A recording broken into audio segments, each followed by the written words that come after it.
Welcome to the Soul Deep Podcast with Jessica Janty.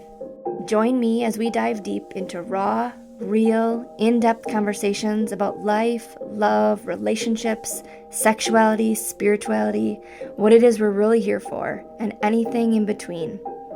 I want this to feel like a safe space for anyone on a spiritual journey, trying to find answers in your truth by having open heart and open-minded conversations. And my hope for you as a listener is that you feel this is a safe space here, a place to hear things from a different perspective that may challenge you and your thinking in the best way possible, allowing you to give grace to how you've been raised or what you've been taught or told to believe. And perhaps you find your truth as I search for mine on this journey we call life. So grab your favorite drink, cozy on up to your couch or wherever you listen from, and join me for these soul deep conversations.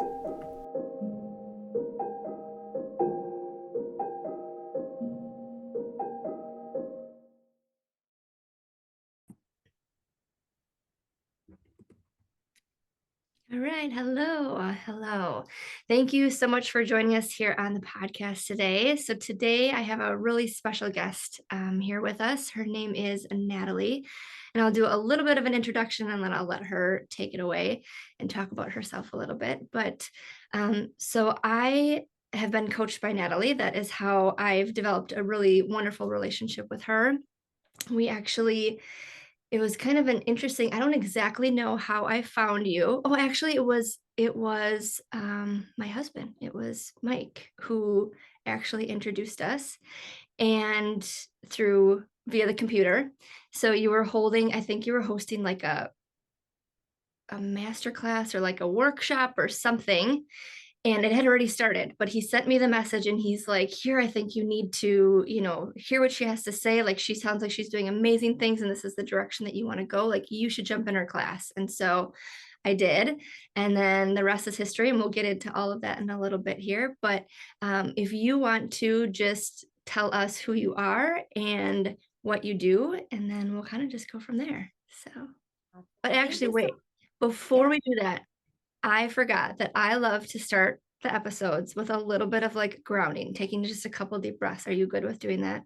Okay, perfect. So I love to close my eyes when I do this. So you can do that if you'd like to. And if you are listening to us, you can join in as well. But if you're driving, please do not close your eyes. All right, so we're just going to take some slow, easy breaths in through the nose and then out through the mouth. And just continuing this cycle of breath with in through the nose and out through the mouth. And just grounding in our energy, continuing with that breath, just letting go of anything that is weighing on your mind or to-do list, things that you feel like are sitting in your mind, just letting that go here and being in the present moment, just using your breath to do that. Just take a couple more breaths here, in through the nose and out. One more big breath in and a big exhale. Thank you. Thank you for allowing me to interrupt before you even started. But sometimes I just feel like it's a great way to just like let go of things and start fresh. So without further ado, go ahead and introduce yourself. Let us know who you are. Thank you, Jessica. I so appreciate the grounding before. As you know, I love to ground before I do anything, whether it's speaking, podcasts, coaching, anything that I do. And honestly, we need to all be doing that multiple times every day. So my name is Natalie Clark, and I work as a quantum facilitator, life and business transformation coach. And I didn't always start on that path because I think everything in the coaching, mentorship, realm has kind of taken off in probably the last 5-10 years. And so my background was actually business and I worked in higher education. And what I found was that when I went to college, I wanted to go for business. And the reason I would tell people was because I wanted to be an entrepreneur. I always, in my high school working years and even college working years, I worked at a golf course, so in a very highly trafficked tourist area. So I would meet people from all over, and a lot of them were business owners, and honestly, probably predominantly male dominated. But I always, when they would talk, I would like listen. And it was like they lived with a different zest for life. And so I resonated with that energy field, right? It is a very distinct energy field.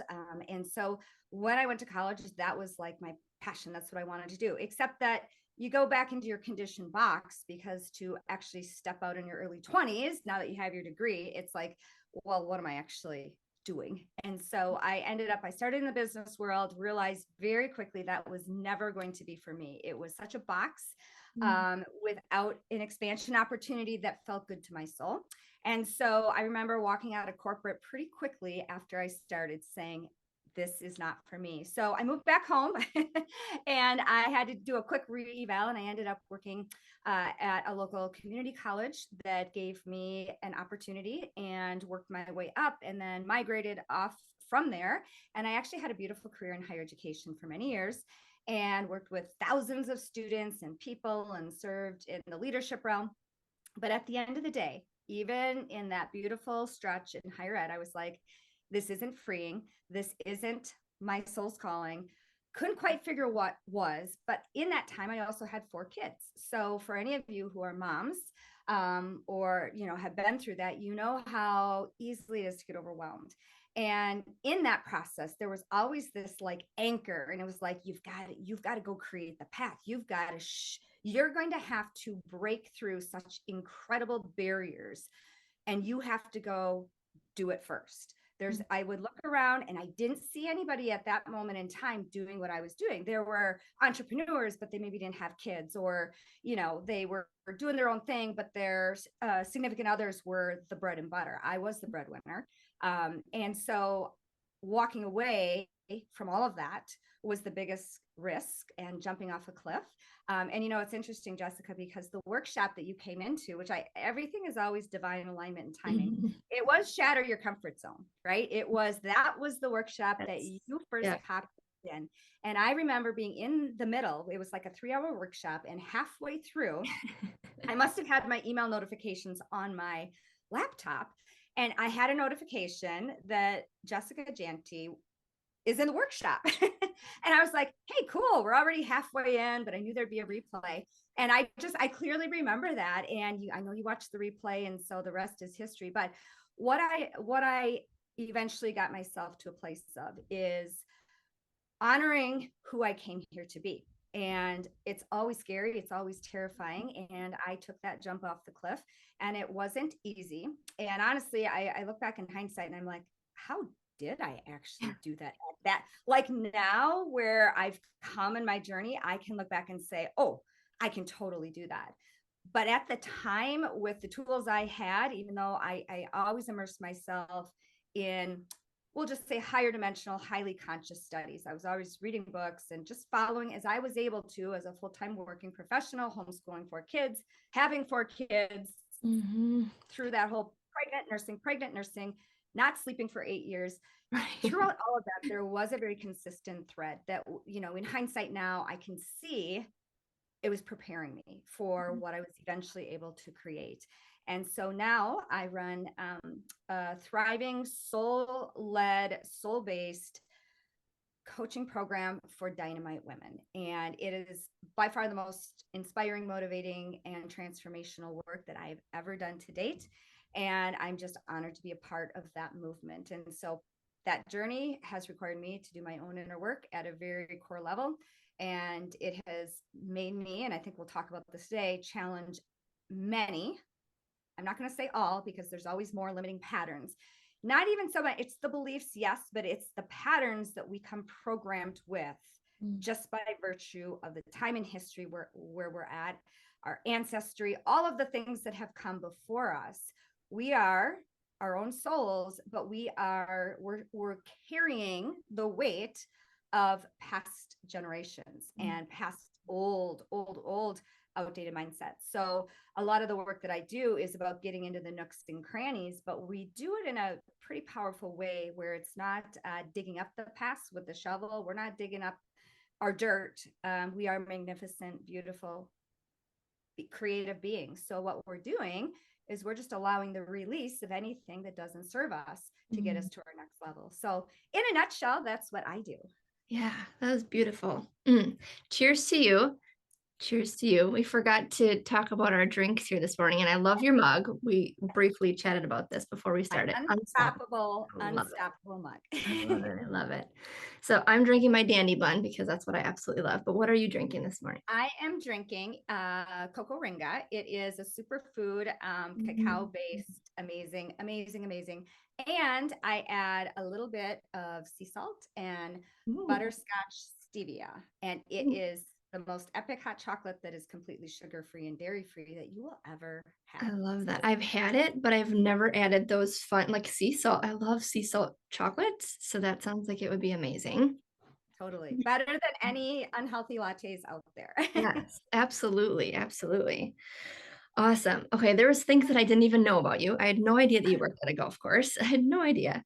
Um, but we have similar stories in leaving the really well-paying, I Yes. don't want to say statusy, but almost in a way of like where people are looking at you like, oh, you've got this stable job and you're making good money and you're doing this and things are like all together for you, but inside you're like, ooh, this is not where I want to be and not what I want to do. So I was going to ask you a little bit about your soul's calling because you mentioned that. So when do you think, like, did you know when you were in the higher education that you were going to go into coaching? Like, were you like, okay, this is my true soul's calling, or did it take you a while to find where you are now? Yeah, I think I stumbled upon the whole coaching because, essentially that's what I've always done throughout my life. Like even outside of the job realm, I would always mentor people. I would often mentor entrepreneurs, and I would always have people coming to me, um, just saying, how do because when I was in higher ed, like from the outside looking in, it's like, man, how do you do it all? How you're never late for work. I was that, but it was a path to burnout. And so Mhm. what inspired me was really truly pausing long enough to say, hey, what lights me up? And I'll tell you what lights me up. For a while, I advised for the business programs. And I would have these students coming in for the reasons they wanted to go into business, which was often entrepreneurship. And Mhm. so when those students would come into my office, it would light me up because it was about possibility, it was about risk, it was about ideas, it was creativity. And then they would leave, and then, the energy would sink back down. And so I always knew I had to pull into, I want to create whatever I want to create. I am going to create something that doesn't exist. Mhm. Again, going into the old model, this 3D construct of this is what a good job looks like. This is what you go to college, you get a good job, hopefully it has good benefits, hopefully it has retirement. And I remember I never resonated with that. To me, it was very restrictive because the truth is, working in higher education, right, by and large, my value was never going to be recognized. And then you don't do it for the money, right? You go into a service sector to help save the world. I'm like, I'm not saving anything. Like, I want to get out there and like change the world, but not me, inspiring other women to like ripple through. So I landed into coaching, I think by default. I think essentially I had done it my entire life. Mhm. It was mentorship, it was coaching, it was this, it was, working in the healing fields as well. And my side passions were always just building and building and building. And it came to the time to say, you need to go explode. And we all come to this world with a different energy package. I would venture to say that there's a lot of firecrackers out there right now that are playing small. I mean, I think you ran into that as well, Mhm. Yeah. where what it felt like, the analogy, and I have to have a graphic made. It's like the shoebox. Mhm. And here I was inside a shoebox, and my soul was like infinite. And the shoebox was duct taped. And the best Mhm. feeling I can describe it was suffocation. And I knew that I could never be free until I was on my own creating. And Mhm. so that was the path, and that something ignited. And, I obviously had mentors and coaches and spiritual help and the whole gamut.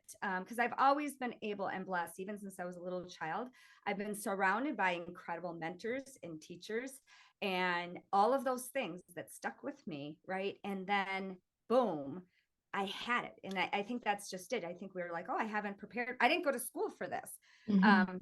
Well, my soul came here with the package, Mm. right? I Yeah. already knew it. It was a matter of opening it up, getting out of the shoebox and allowing it to explode.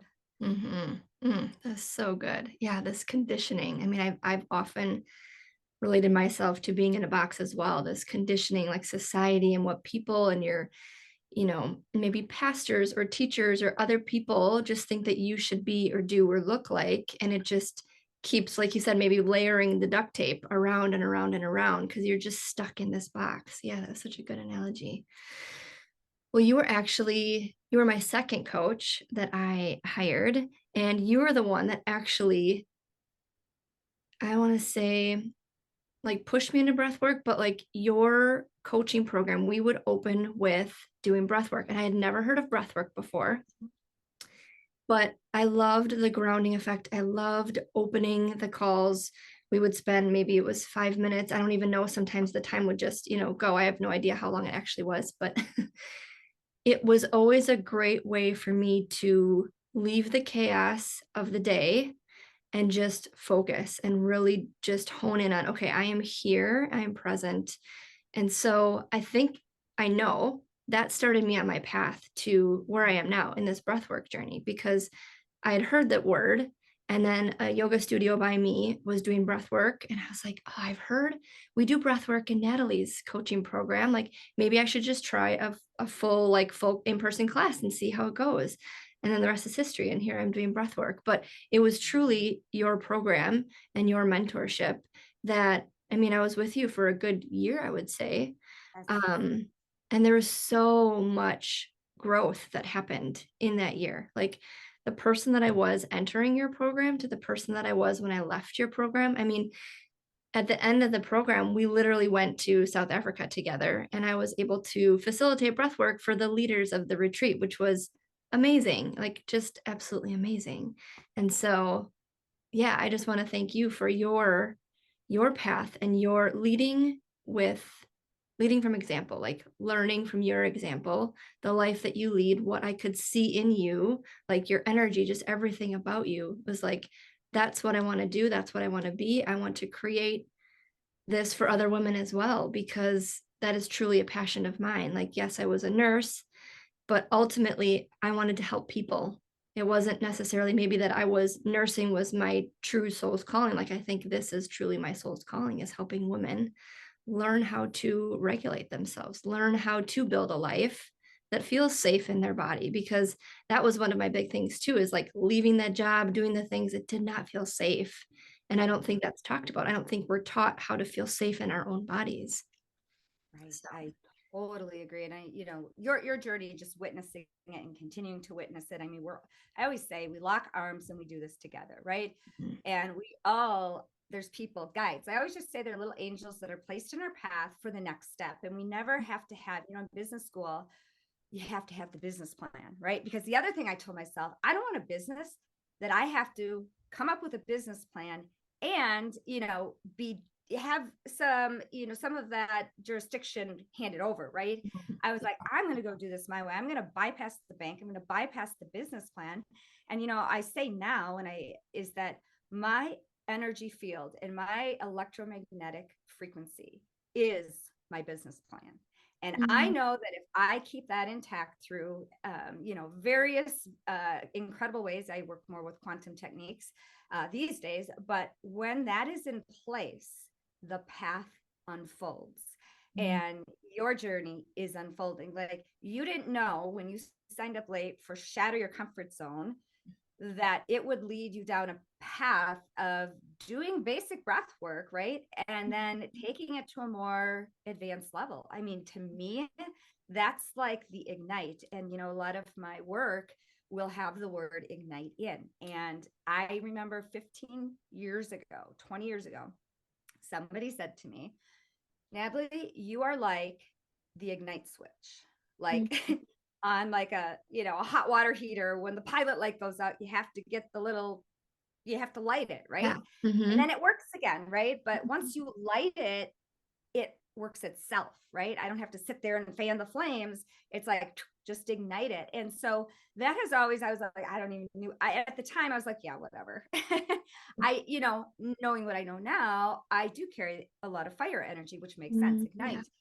But that is essentially what I see. I mean, I've had people in my life that have been able to help and ignite. And now that's all that's going on, is we are just igniting the souls that are ready, the beautiful souls that are ready. Not everyone is ready. Every soul is ready, but sometimes the conditioning is fierce and the ego is fierce. And we Mm. do live in a free will, world. And so people do have to open up their courage and feel safe. But the truth is, when you're jumping off a cliff for something that will expand your soul, because I know even you, anytime someone joins my work, and every passing month, it gets more and more explosive, which means there's usually a ton of resistance. And Mm. I think that is why when I look back at my path, I can see at play my beautiful ego just, keeping it small, keeping it small, keeping it small, until I made that conscious decision.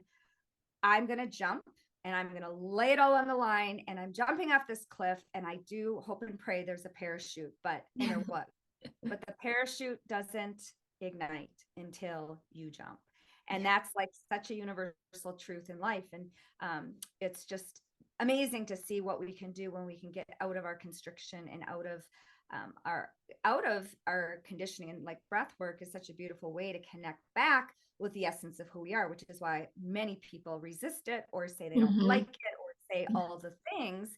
And I always say, what we resist the most Mm. is the Mhm. path we need to head down, boxing gloves on, because it's going to get fierce. But the fierceness is not against the outer world. The fierceness is against your own inner blocks.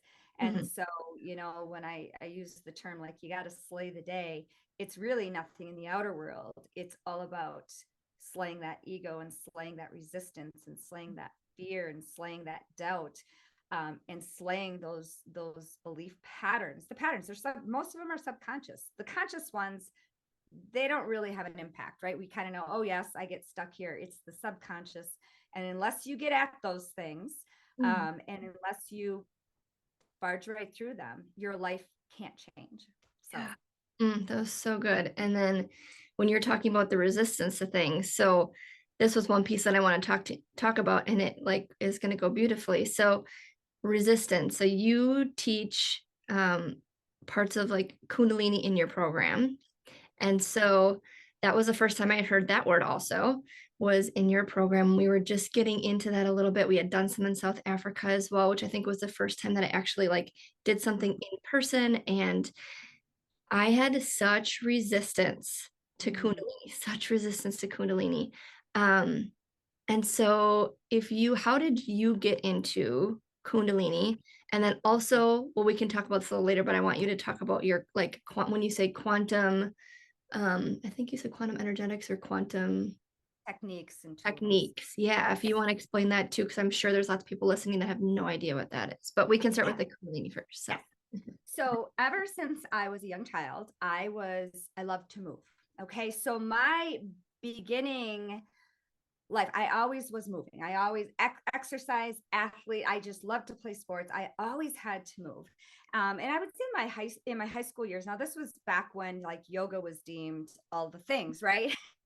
And even though I was coming from more of a conservative background at that time, the movements felt really darn good. And I remember I had a book. I had a stretching book, I had a Pilates book, and I had a yoga book. And I would sit in my bedroom and I would flip the pages, right? This is before YouTube and all the things. And I would like, man, this feels good in my body. And I was also in dance and a skater and very, very active. So it helped what I was doing. And then when I got to college, I remember, so I was always active.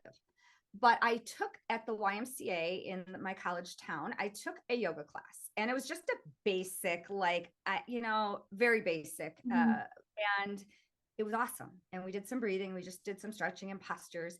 And I remember coming out of that in business school, there were I was a minor in accounting. So those accounting exams were always Friday nights from 4 to 6 p.m. And they were brutal. I mean, it was like, you could fail or you could like, I mean, it was just like, if you didn't study all, the hours and hours. And I remember coming out of that yoga class, because it was on a Thursday night and I had an exam the next Friday. And that night I was able to study for this accounting exam. And I always got A's. I made sure I always got A's, right? The little bit of perfectionist, right? Got to get that 4.0, which I've totally ditched since then. But I remember going into that exam and just like whizzing through it. I was still riding the high energy of being in more of a zone state. And so it was a 6-week class. I finished it. I enrolled in another one. I'm like, okay, this stuff has some magic to it. So since then, I have never stopped a daily practice. I didn't always have the ability to go to a studio, but I was always doing it in home. So where did Kundalini appear in my life? Well, first of all, for all the reasons, there's a lot of mistruths, obviously misinformation out there. And what I have found is when we go back throughout history, the 3D matrix, which is the world in which we live, which I know we'll get into, but we've got the religion, we've got the government systems, the healthcare system, all these systems of a 3D construct, which are all crumbling, and they need to, because we have, as a collective consciousness, just blown way past these things, which is why you're seeing such a vast movement. Like, hey, there's a different way. Why are we seeing the rise in female entrepreneurship? Because they're like, hey, I'm not going to burn out, and I'm not going to be super mom and superwoman and have all my stuff together. Because when I looked out at the women around me, for the most part, they were all getting sick and they were all dying, like young, like they would burn themselves out for this level of success. And to me, my health and well-being has always been top priority, that I will not create a business without my health and well-being. So I knew that with that, I had to have a strong focus on what I eat, how I think, the foods that, all the whole package. And that includes thoughts. And it also includes my electromagnetic field, which is the energy field around my body that impacts my physical organs, the body's meridians. So from my natural health background, I was very familiar with, the meridian system and how those channels, on a basic level, impact. I always know if someone's having a chronic issue in an organ, it's not the organ. There's the root cause is something not related to that organ, right? And we always just focus on the problem and we never get to the root. So I'm all about like root. Get me to the root. So with all of this, I have done so many different forms of just energy practices and breath work and all. I love all of it. It's all been part of my journey. Subconscious work, brain rewiring. But at the end of the day, here's how I decided to start being a teacher of this work. And it took me a little time because I'm like, well, what is this work? Like, I couldn't actually put it into a box of like, it's this modality, because it wasn't a modality. And I typically go against the grain. So traditional Kundalini people are probably going to look at me and say, you're doing it. What are you doing? Right. Because I do not do anything that comes from a system. Right. I defy the systems because I'm like, what works for me? Because what works for me may not work for you. And so we have to be able to work with this. So understanding energy at a very, I would say a very in-depth, it's been a part of my whole life. So it wasn't easy it wasn't hard for me to grasp that this energy that is from within us is a 12th dimensional energy. And people are like, what does that even mean? We live in a 3-dimensional world, very low frequency. I tell my clients, welcome to the quicksand of planet Earth, where everything is a struggle. It's hard. Life is hard. There's scarcity, there's lack, there's limitation, there's poverty, there's all these things. And it is a construct based on our belief system. And then there's what I would consider more divine source energy, right? Which is, right? We have access to all of it, right? This is where miracles happen, is when our energy fields allow a miracle, right? Miracles happen all the time in people that have strong electromagnetic fields. So I was like, what is the fastest way to raise the electromagnetic field? Because the truth is, I spent 20 years in a career, and now here I am, and I'm like, we can get there faster. Like, that's kind of my little slogan, ladies, we can get there faster. Like, even, a lot of, and there's so many amazing programs out there, but, the growth and the transformation industry, I'm still standing there on the outside saying, oh, we can get there faster. How can we get there faster? Show me the tools. And that's what I would say. And actually, our trip to South Africa was a powerful transmission of quantum tools and where I needed to go. And it probably took me the full year since a little over a year to fully receive it and start working with it. Mhm. But what I will say about that energy is it is an energy force that's within us.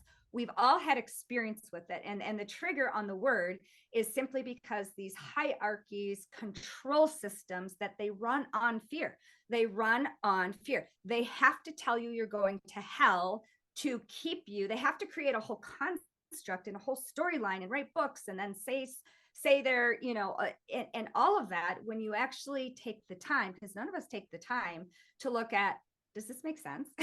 And we're looking at it from such a fractionated lens. And when you actually just open your lens up, you're like, oh my gosh, I've been living in this like preschool storyland of made up stuff that has dictated my entire life. And again, it takes time to get to that place. But what I realized is that throughout all the ages, you can put different names on it, and so Kundalini energy is your vitality. It is when you say, hey, that person just has such a high vibe, you're speaking of their level, their frequency level of that Kundalini energy being open, the radiance, the kindness, the compassion. That is all Kundalini energy. But it also goes by, prana, life force, breath of life, Holy Spirit, right? So here's what I tell clients. I don't get caught up. If we are getting triggered by a word or a term or a belief system, right there, we need to look in the mirror and say, this trigger is on me, and it has nothing to do with the triggering word or concept or philosophy or belief system, or they choose to live their life differently. We have to look in the mirror and say, this trigger is for my healing. Okay. And so, I'm very adamant about that. And that takes some courage to be able to do that, because I find daily I can be looking in the mirror. But what I will say is that when you start with moving the body, okay, and obviously I work with quantum tools and quantum techniques, which means there's an acceleration of how quickly we can get there. So I work with breath work, with meditation, with prayer, with movement, with the meridian system, with a lot of other things, just from what I know about the organs and the symptoms people say, like, hey, I'm overwhelmed. Hey, I'm anxious. Hey, I'm like panicked. Those are all different energies in the body, in the organs, in the meridian system. And so I blended, and I've had, I've studied with different fields, and then it kind of just comes together into what I do. And where I was inspired to teach it is being in some pretty powerful masterminds with some incredible soul entrepreneurs doing spiritual work. They run the gamut, right? Incredible people. And I'd be in groups and we talk about like what we teach and what our clients do. And they would come to me and say, after, they'd be like, Natalie, you're doing with your clients, like I can't get my clients there in years. And you're doing that in, and I was like, really?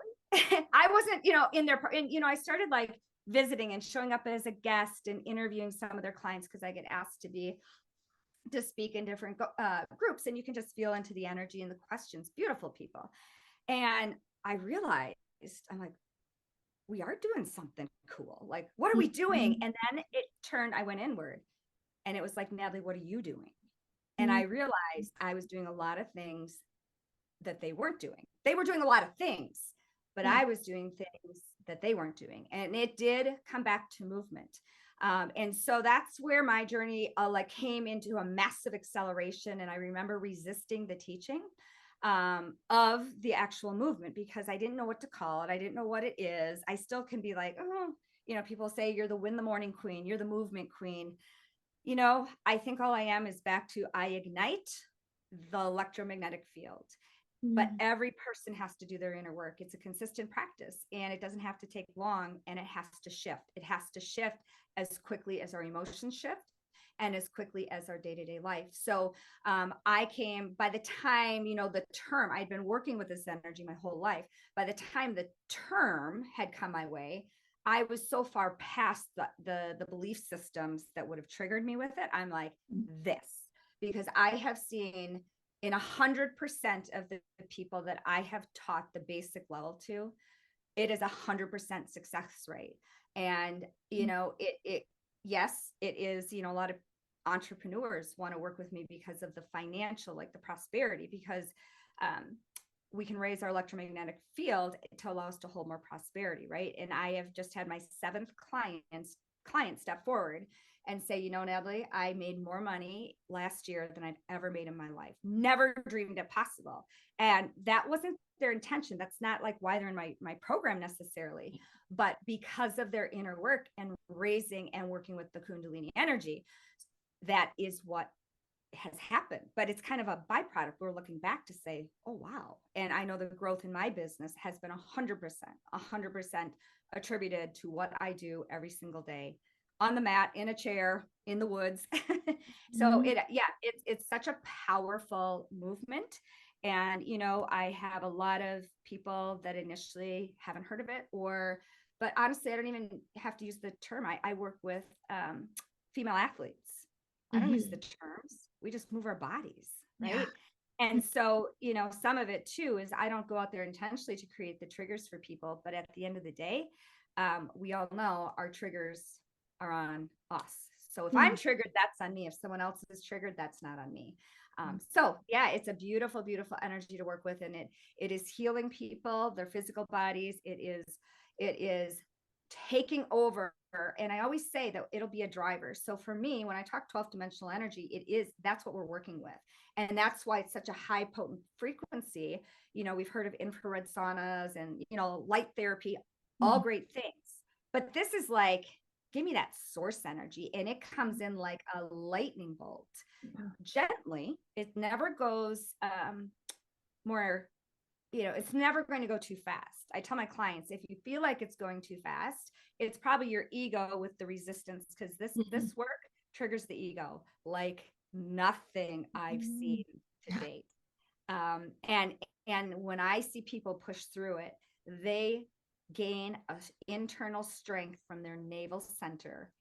Nothing can stop them once they've got it opened up. And it's like the valve is turned out, right? It's like we need water every single day. We need food every single day. This work is a daily thing. You know, I'm not going to go without my coffee either. So I have not missed a day in years.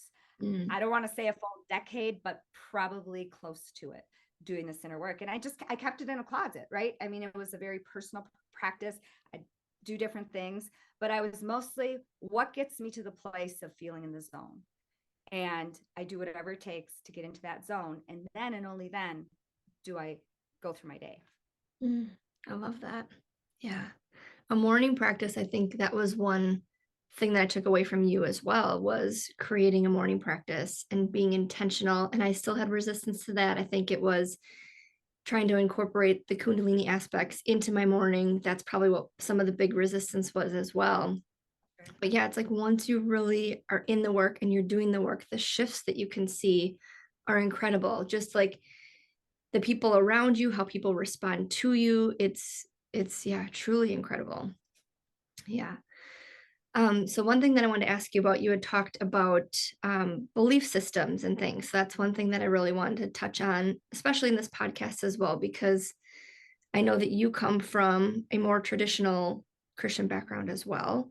And so how has your journey been through, you know, becoming a coach and doing the things that you do now?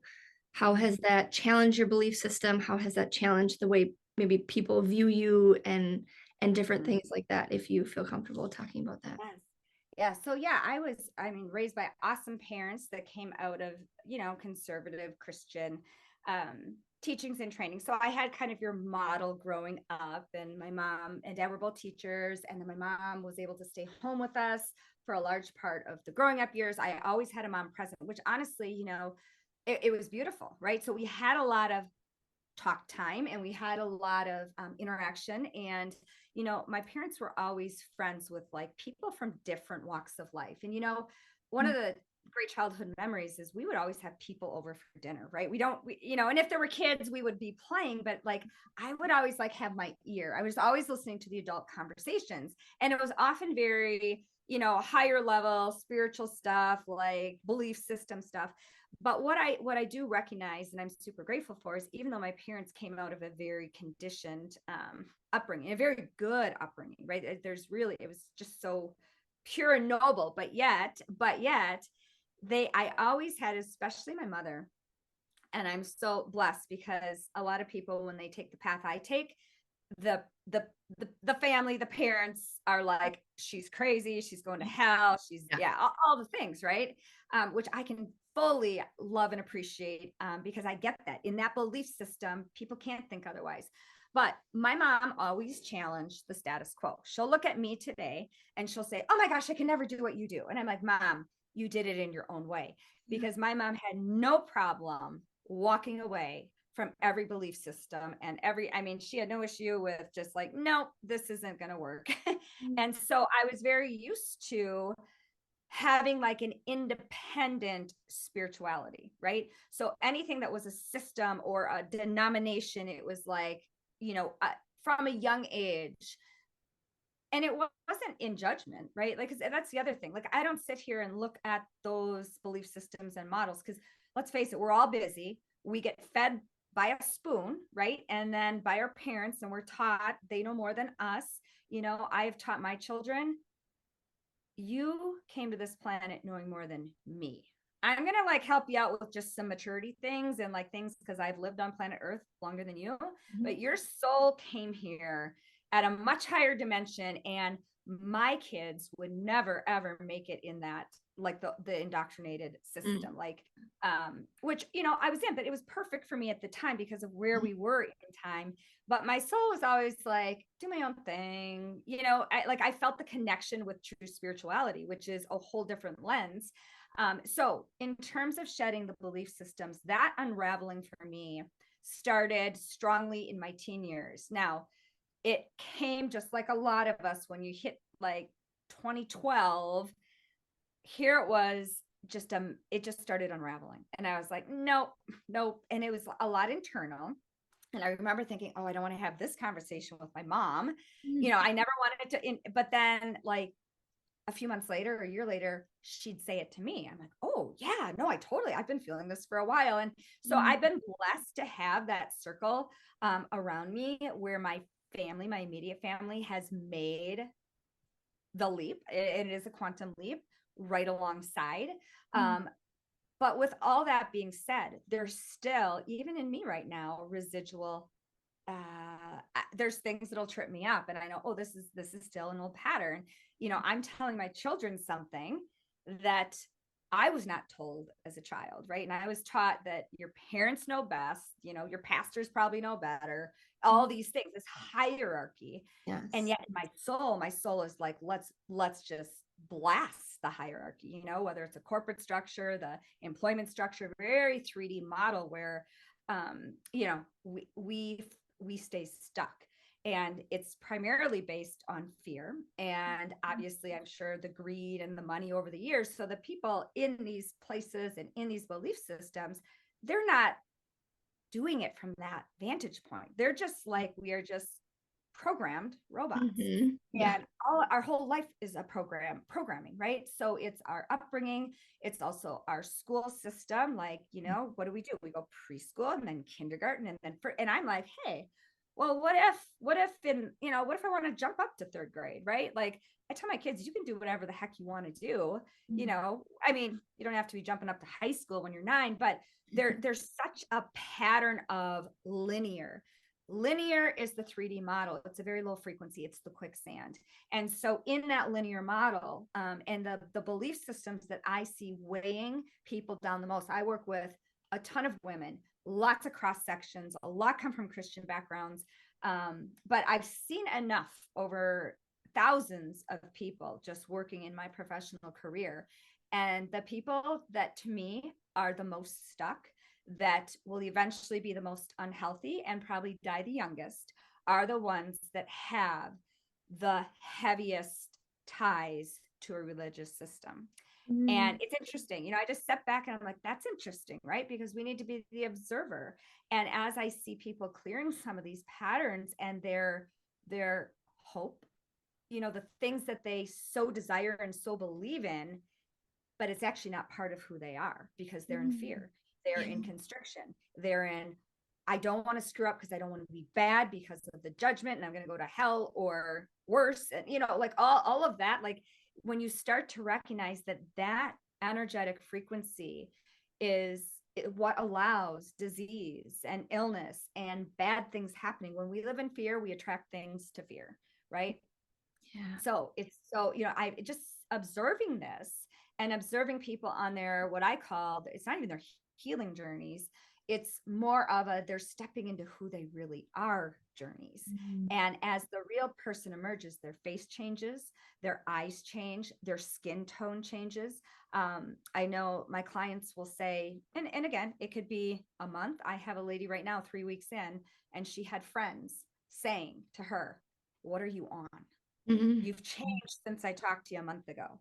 I need to know." And now her friends are reaching out to me to say, whatever she's on. I'm like, no one's on it.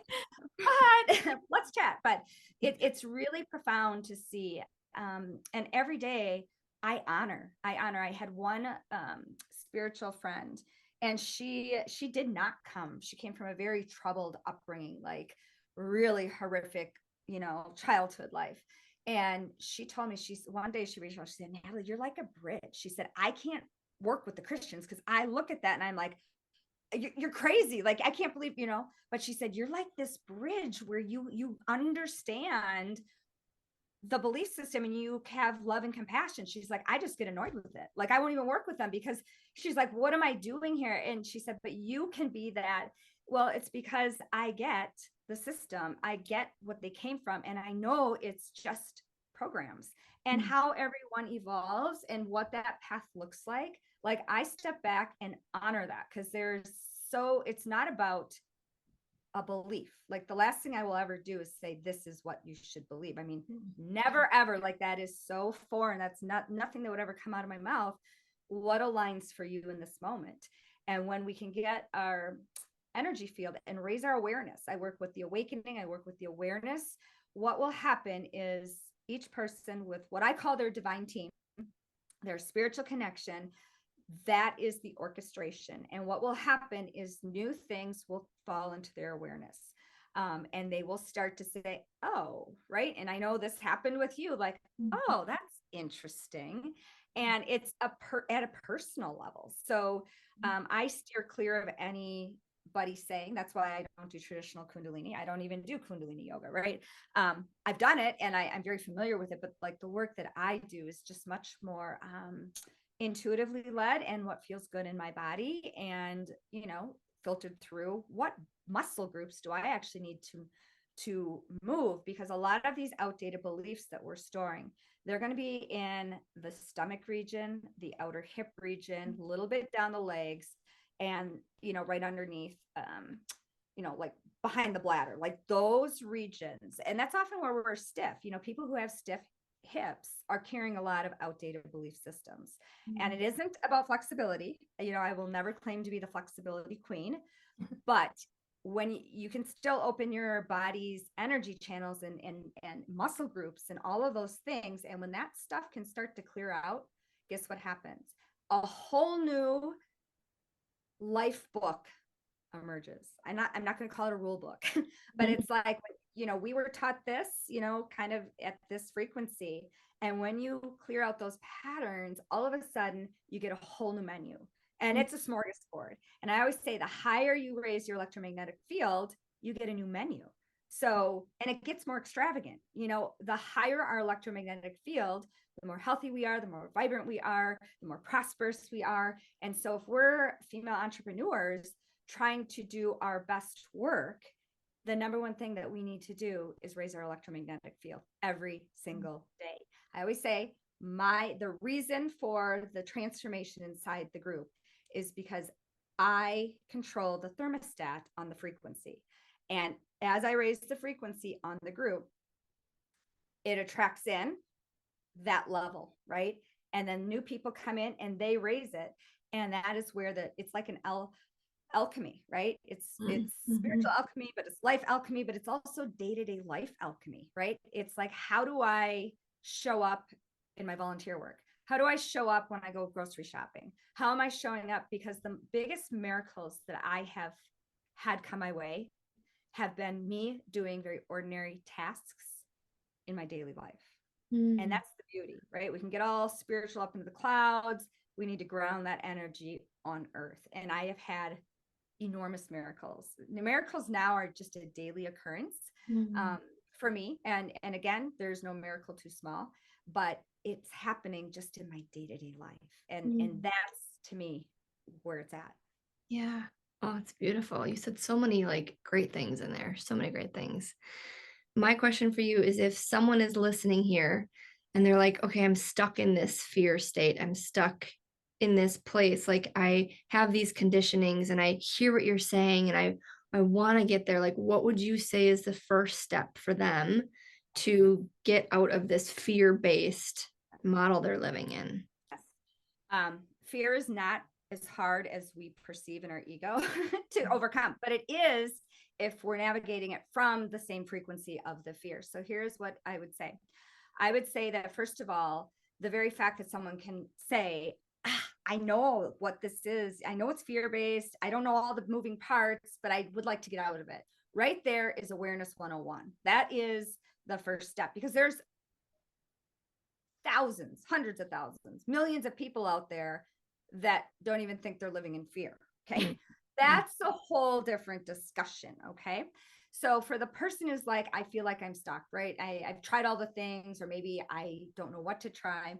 What I will say is exactly what has worked for me, and what has worked now where I'm at is, you have to get back into the body and you have to move the body. So the first place I'll have somebody start, I had a powerful entrepreneur reach out to me recently, and she's done all the quantum work. She's done all the energy work. She's done all the things. She's had many coaches. And she's like, do you have any suggestions? Because I've done it all and I'm so burned out. And I'm so I said, so tell me what you did for movement in the past 7 days. Well, nothing. Years ago, I used to like walk every day. I'm like, okay, right. And I said, so from what can you do for free? You can move your dang body. Yeah. And so I will tell them that they need to, starting today. I don't even let them wait till tomorrow. I'm like, starting today, you need to move your body. How do I move my body? I don't care how you move your body. You can go for a walk, you can go for a run. Maybe you like to spin, maybe you like to swim. Maybe you're going to go do some yoga, whatever, like it resonates for them. But if they can't do that, like biking or cycling, move your body. And then they'll say, for how long? I said, until you feel better. And if that's 20 minutes, make it 20 minutes. If it's 45. And then I said, and you're going to do that every single day. Yeah. And then in a week, let me know where you're at. Right. That would be what I would tell the person on the street that actually asks, like, here's what you can do. Cause, you don't have to get into the quantum tools and the specifics. That's like an accelerated driver. Most people aren't ready for an accelerated driver, but after people, like I have a lot of people that do come in very in shape, and maybe they work out every day. And what I have found from my workout queens, a lot of resistance to the work, because I'm like, layer this in, add this in, and they say it kicks my butt. And I said, well, it's not hard. What is kicking your butt? It is their resistance. I said, it's not your muscles. It is your blocks. When your energy opens up, it hits the blocks. And that's the powerful part. So those fear blocks, we don't have to know all the fears. We don't have to know, oh, this came from religion. This came from, great grandma, right? Like she went through a very traumatic thing that spurred fear. And, we carry what our mothers carried. A lot of times too, like if our mothers were anxious or tense when they were carrying us, we carry her breath pattern, right? We carry that tension, even though whatever her concerns were at the time aren't our concerns, right? So when we start to just unravel this a little bit, it's like, oh, I just want to like clear the fear and be done. And I don't want to have to think about it. What I love about this work is it's not shadow work. We don't journal. You can, but usually you'll move past the journaling phase. Journaling is more at a basic level and basic intermediate. But when you get moving through these things, the blocks just drop. And the way that I would say my clients have said it, they're just gone. And people say, I feel lighter. I did something crazy. And then they don't even realize until after, and they're like, oh my gosh, I did that thing, so it's not even like they're trying to overcome fear, because the moment we're trying to overcome fear, we enter resistance and we're still in fear. So this work, with specific movement and breath work and body postures and meridian work and understanding the elements and understanding based on your emotional state, what do you need in the moment? Because not all movements, you need different movements for different emotional states. And so, if someone has just lost a pet or a loved one, I'm not going to say go to a fire practice. Right. Don't stay away from fire, right? We need to process the grief in an authentic way. And that's a whole different energy than firing up your joy, right? Mm-hmm. The joy can come later, but we have to just acknowledge where we're at. So, movement is key. And, obviously our fears are stored in lots of places in our bodies, but definitely in the lower 3 centers. And I've found a lot of people focus on that root center, which is the primal response, the fight, flight. But really, to get after the fears, you have to hit all 3 of those bottom centers, and you have to hit them in unison. And you have to move those body parts to do so. And that it eradicates fear. It takes it out of the energy field. Does it happen in one practice? No. Do you feel different in one practice? Yes. Mm-hmm. And it's just a powerful, like once they get past the resistance, it's something they will never not do every single day. So. Yeah. I mean, I absolutely feel that. If I miss and I'm like halfway through my day, I'm like, shoot, did I not do my practice this morning? Like sometimes I'll just get so busy, or like something will happen and come up and then I get distracted. But then I notice and I'm like, okay, I gotta like do my practice because it is that important to me. And I know what it does to my body. I know how my body feels after, and I know that I need it. And if I don't have it, my vibration is lower. I feel less energetic. So yeah, there is definitely something to be said about this work. 100%. Yeah. It's powerful. And like I said, I was doing it and I knew it worked for me, but it was like, oh, go teach it. I was like, oh, really? I don't want to. And but that was my ego, because it had the power to really ripple through, and I'm like, if I teach empowerment, what's that about? I want to teach people how. I want to teach people how to self-assess, how to self-diagnose, how they need to know enough about their emotional state, but then they have to have the power tools. And that's what I've created, are the power tools, because there's a lot out there. And I think the way I do it is probably different than a lot of people, because there's some days that I only have like 10 minutes. And so, but I have such a need for moving a ton of energy every single day. I need to know what is sitting and just like meditating for 10 minutes will not carry Natalie through her day, right? I need powerful energy, movement, and clearing. And then on the days I have the extra space and time, that's beautiful. But I never, ever meditate ever first thing. It is always post movement practice, always. Yeah. And there's reasons, for that from an electromagnetic field as well. So. Yeah.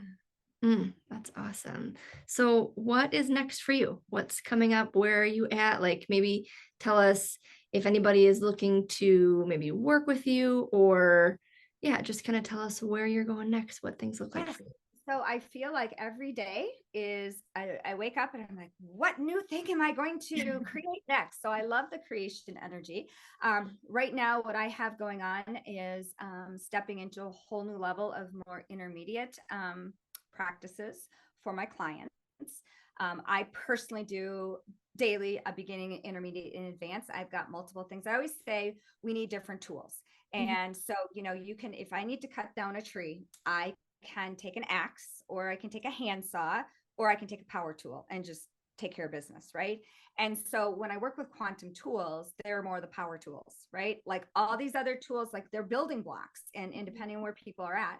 So I've kind of just migrated my work into the power tools, but then within the power tools of getting there faster, I have beginning, intermediate, and advanced. So I always start people off with the core basics of the basic level things. Now, the basic level, I say this is basic, but it is energetically advanced. So it's basic movements, it's basic principles, it's understanding some of the education that I honestly, 20 years of educational background with the different components, but then I try to just chisel it into the basics that people need to know, because for true empowerment, they do need to know some of the core basics. You'll never see me saying, just do this. I'm always going to say, but here's why, and here's when you would use it, and here's when you wouldn't use it. So my coaching program right now is 6 or 12 months, but I have just a growing number of people who've been with me now going on 3 years.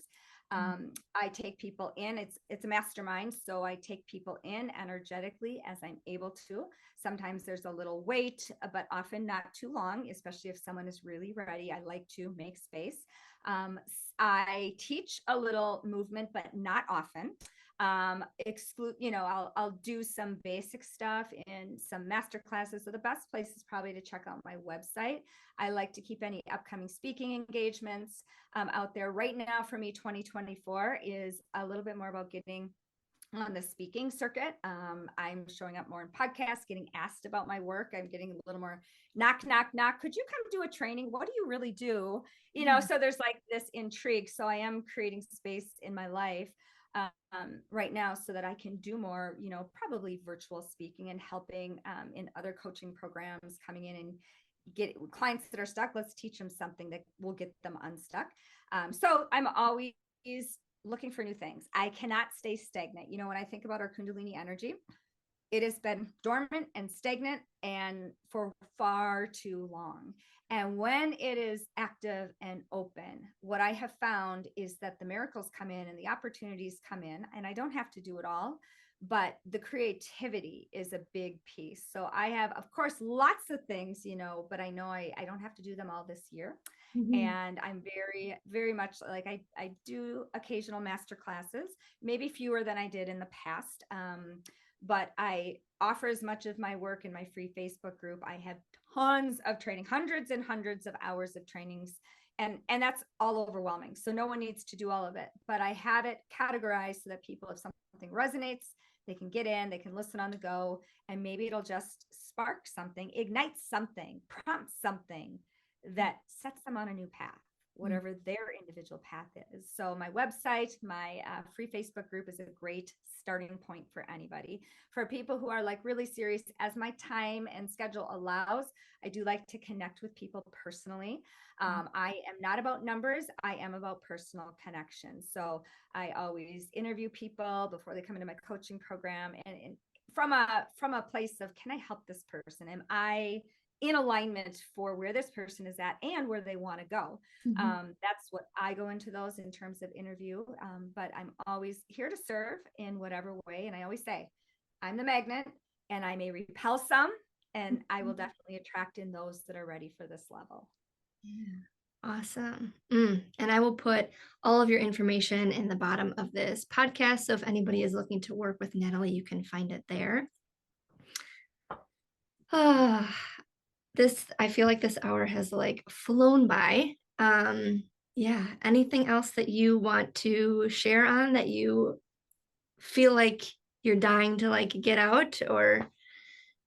I just will say that, along my path, people came along at the right time to inspire me and uplift me. Sometimes it was a comment, sometimes it was a program I did, but I just want to encourage anyone who is out there that is feeling stuck in any way, shape, or form, whether it's personal, financial, health, relationships, it doesn't matter, business. I want you to know that the power to get unstuck, you hold that power within you today, and you can get unstuck beginning today, and you will feel that shift. It is going to require movement. Listening to podcasts, it's great, right? It's encouraging, but what do? We listen, we get inspired for like 16 minutes, and then the kids start fighting, and then we go right back to where we were, right? And so I want to just encourage you that when we take action, when we move, the universe moves. And no pun intended, but when we move, it's like universal chess. Then the universe can move and say, oh, she's opening up her energy field to receive some new opportunities. Okay, here you go. Right? It is that simple, and it does work that quickly, but we have to be consistent. So be consistent and move. and notice how your mood shifts, your energy shifts, the people around you shift. And the more consistent you are, the more miracles will unfold and come your way. So I just want to inspire anyone. You're not too stuck. You're not too far gone. This isn't your lot in life. This isn't your karma. This isn't your whatever. You are a co-creator and you have infinite potential within. So if I could just give everyone a little ignite, a little match that's lit to light a fire, to get out there and move your bodies and trust the unfolding of your path. That's beautiful. And also there was this little, like, I don't even know what it was, but it was like a glowing light that kind of just like went across your screen when you were just talking. It's cool. Yeah. Beautiful. Beautiful. Thank you so much for being here. I just appreciate you and your work. Like, it has truly catapulted my life. And so that's why, excuse me, that's why I'm so grateful that you are here today and sharing, because you are truly one of the reasons that I know that I'm here today. So I appreciate you so much. Thank you for being here. And like I said, you can find all of Natalie's info at the bottom of the show notes here. And thank you so much again, Natalie. Thank you.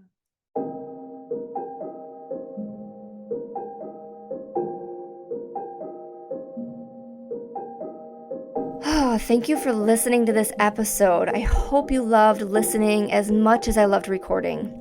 Each and every conversation that I have here on this podcast just lights my soul on fire. I love having conversations where we explore and challenge our ways of thinking. So if you've resonated with anything here and you're looking for more, please connect with me on Facebook in my Soul Deep community group, which is free. I'm also offering all my listeners a free month in my Soul Deep Connection membership. I have poured my heart and soul into this membership, bringing you resources to help you grow into the best and truest version of yourself.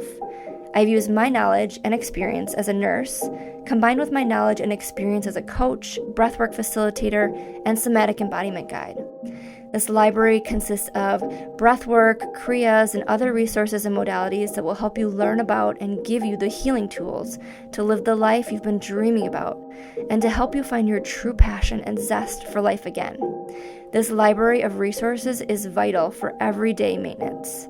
And on top of the library of resources, there are live monthly calls, ranging from breathwork, Kundalini, full moon or new moon circles, as well as guest speakers on a variety of different topics, from decluttering to marketing to sisterhood and all things healing and wellness. So make sure you join today to get you back on track to living that thriving life that you are longing for. Remember, the first month is free, and my hope is that you find so much value that staying is an absolute no-brainer. It really is everything that I was looking for as I started my journey, and so much more. I truly hope to see you inside my community.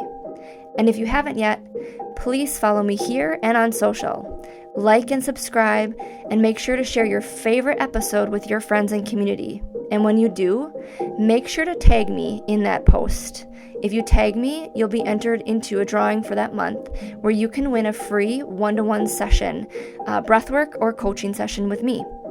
All the links will be in the show notes here below. Until next time, Soul Deep fam, and in the words of my dear friend Mary Lacey Banks, I'm holding you so tight in a thought hug.